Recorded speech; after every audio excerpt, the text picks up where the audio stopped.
నమస్తే, welcome to సినీ జోష్. నేను మీ మహా. మనతో పాటు ఇరుముడిలో తనకంటూ ఒక ప్రత్యేకమైన క్యారెక్టర్ని ఎంచుకొని, అలాగే క్యారెక్టర్ మొత్తం తన చుట్టే తిరుగుతూ ఉంటుంది, సినిమా అంతా కూడా తన చుట్టే తిరుగుతూ ఉంటుంది అనమాట. మరి మీరు గుర్తుపట్టారో లేదో, నేనైతే గుర్తుపట్టాను. తను ఎవరో కాదు, గాయత్రి అనమాట. శామ్ అలియాస్ శామ్ మనతో పాటు ఉన్నారు. హలో, ఎలా అనిపిస్తుంది సక్సెస్ అంతా కూడా? Thank you. సినిమాని అందరూ ఇంతలా బ్లాక్ బస్టర్ చేసిన మీ అందరికీ థ్యాంక్ యూ సో మచ్. ఇంకా ఎవరైనా థియేటర్స్లో చూడకుండా ఉంటే ప్లీజ్ తప్పనిసరిగా మీరందరూ తప్పకుండా థియేటర్స్లో చూస్తారని కోరుకుంటున్నాను. ప్లీజ్ పైరసీని అవాయిడ్ చేయండి. Thank you.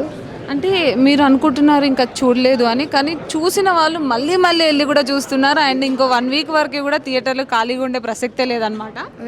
ఇంకా చాలామందికి టికెట్స్ దొరకట్లేదు అని విన్నాను, సో అందుకు అంటున్నాను. అంటే మీకు ఇది ఫస్ట్ డెబ్యూ మూవీనా?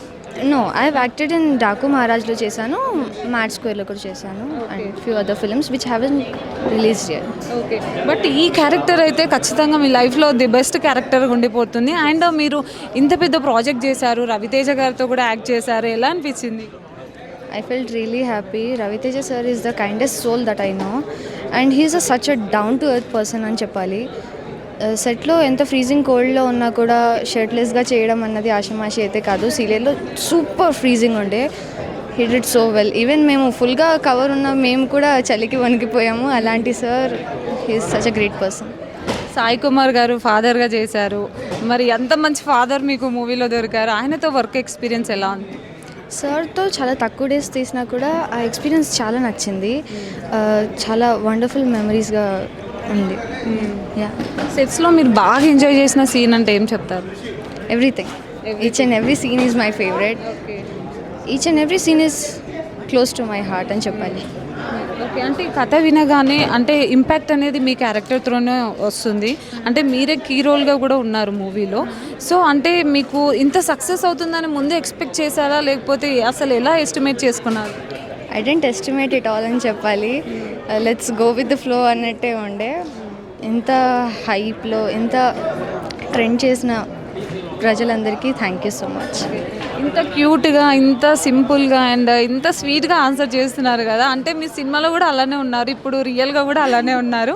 అంటే మీ డ్రీమ్ ఏంటి? అంటే ఎలాంటి యాక్ట్ చేయాలనుకుంటున్నారా? అండ్ హీరోయిన్గా చేయాలనుకుంటున్నారా, లేకపోతే ఇలానే క్యారెక్టర్స్ చేయాలనుకుంటున్నారా ఏంటి? వెల్, ఆపర్చునిటీస్ని బట్టి చేస్తాను, and depends on the type of role that I will be choosing. Okay, హీరోయిన్గా ఛాన్స్ వస్తే చేస్తారా? యా, చేస్తాను. ఓకే, అంటే మీ ఫేవరెట్ ఎవరు? మీ వీళ్ళతో వర్క్ చేయాలి, నాకు లైఫ్లో ఒక గోల్ ఉంది అన్నట్టు ఏమైనా ఉందా? No, everyone is my favourite. Everyone has their own talent. Each and every person has their own talent. So అందరినీ గుర్తించి. అంటే మీరు ఇండస్ట్రీకి రావడానికి మరి ఇప్పుడు ఈ మూవీలో చూసుకుంటే సాయి కుమార్ గారి క్యారెక్టర్ ఏంటంటే కొంచెం అమ్మాయిని వెనక్కి లాగేలా ఉంటుంది కదా. ఒక అమ్మాయిగా మీకు మీ ఫ్యామిలీ నుంచి ఎంత సపోర్ట్ ఉంది? అండ్ సినిమా ఇండస్ట్రీ అంటే అఫ్ కోర్స్ అందరూ భయపడుతూ ఉంటారు కదా. సో మీ ఫ్యామిలీ గురించి చెప్పాలి అంటే ఏం చెప్తారు? Well, let's talk about my mom and dad. They give me the whole support. అసలు ఎక్కడా కూడా నువ్వు ఇది చెయ్యకు అని అయితే అసలు ఎప్పుడూ అనలేదు. ఏది చేస్తున్నా కూడా నువ్వు ముందుకు వెళ్ళు, చెయ్యి, పర్లేదు, నువ్వు చేస్తావు. మొన్న కూడా ప్రీ రిలీజ్లో భయపడినప్పుడు దేవర్ లైక్ ఇట్స్ ఓకే, చేయగలవు అనేసి అన్నారు. Yeah, they support me a lot. Okay, యాక్చువల్గా ఇప్పుడు మీరు అంటే ఎడ్యుకేషన్ ఏంటండి, చదువుకుంటున్నారా, చదువు అయిపోయిందా? చదువుకుంటున్నాను, inter first year. Inter first year. Okay, all the very best అండి. మంచి మూవీస్ తీయాలి, అలాగే మమ్మల్ని ఇలానే ఎంటర్టైన్ చేయాలని కోరుకుంటున్నాను. Thank you so much.